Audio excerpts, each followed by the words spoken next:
This video explains solvent control module replacement.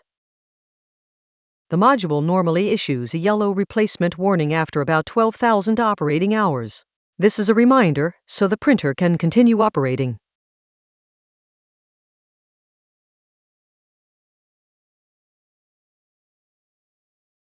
If the module works normally, replacement may be postponed. Otherwise, follow these steps. First, remove the retaining screw shown here.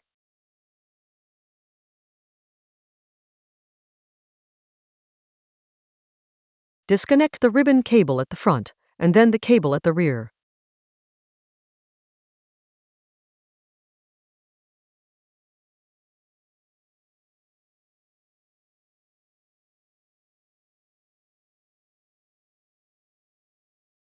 Pull the module outward and disconnect all 3 fluid tubes.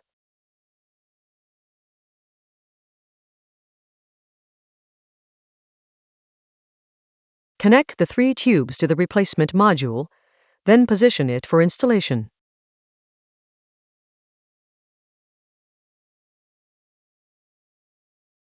Reconnect the ribbon cable before sliding the module back into place.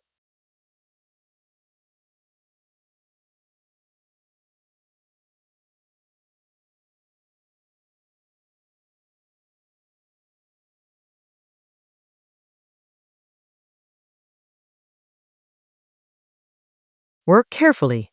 Align the connector fully, and do not bend or damage the contact pins.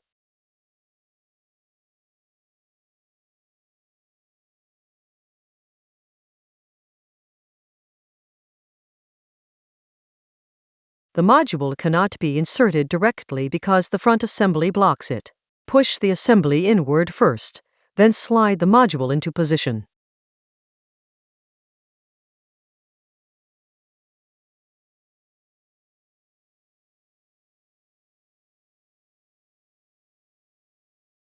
Reinstall the retaining screw. The solvent control module replacement is complete.